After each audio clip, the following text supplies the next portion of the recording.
The World Economic Forum in Davos, Switzerland this year was all about a couple of key points. Firstly, there was the entire discussion on green energy, on clean energy, sustainable growth for various companies around the world. This assumes extraordinary importance given that the world is struggling to meet its emission goals in the foreseeable future. A rise in global temperatures would be catastrophic for billions around the world. So therefore, sustainable growth, a theme which would have perhaps been mostly unheard of about 15 years back, was center stage this year at the World Economic Forum.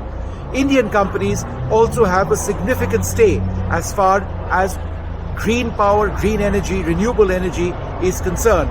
Renew Power, one of the largest Indian companies looking at green energy, has had a sizable presence over here. They are the first Indian company in the green energy space to be listed in the Nasdaq in the United States. Their vision and whether it would ultimately be implemented across Indian industry is something that we'll need to wait and look out for. The second theme, which was very important at the World Economic Forum, was the entire issue of Ukraine and the Russian invasion of Ukraine. The loss of so many lives, thousands of lives, Russian lives and Ukrainian lives. The impact of international sanctions on Russia, which was notoriously absent, perhaps predictably so, from the World Economic Forum this year. Interestingly, the major India lounge at the India Pavilion at the World Economic Forum was located right next to, in fact, attached to a pavilion which looked at the horrors of war perpetrated by Russia in the Ukraine. It is interesting because India in international fora has chosen not to vote against Russia. It has instead accepted a middle ground, a middle path, balancing our national interests with our concern over war crimes which may have been perpetrated in the Ukraine, for which India has called for an international look at whether these allegations are true or not. But the Ukraine pavilion, and this is a strange irony, which was separate from what I just described, was in fact completed by an Indian national who works here in Switzerland.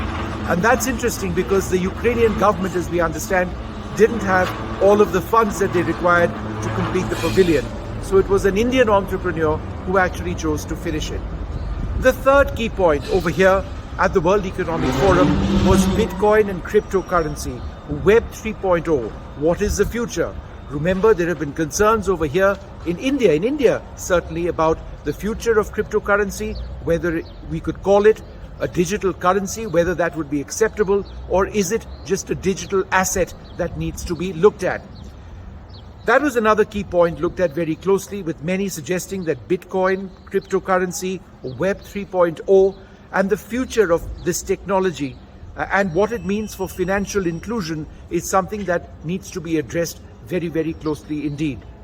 I think for me, the fourth key point was the large India presence at Davos this year.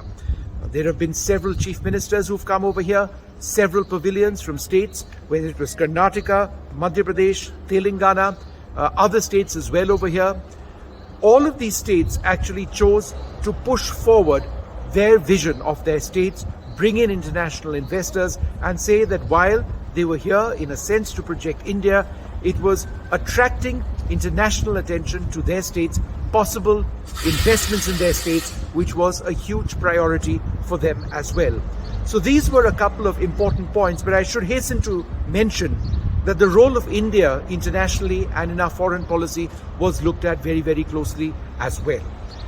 The MD of the International Monetary, the IMF, in fact, told us that she begs India, the International Monetary Fund tells us that she begs India to end the ban on the export of wheat.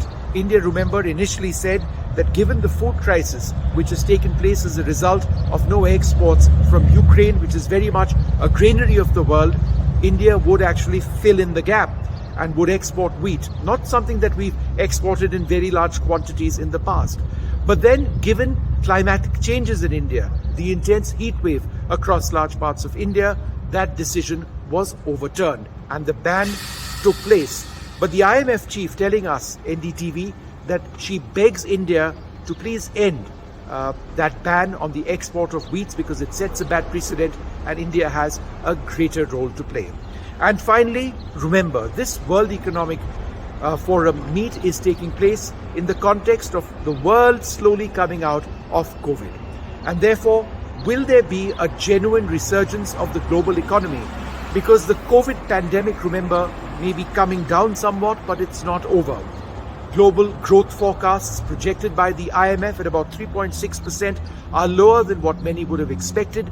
But the India story here remains positive, with India being perhaps the highest growth rate country coming out of COVID. That's something which has been asserted.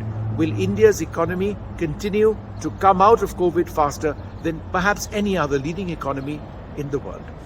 In Davos, Vishnu for NDTV.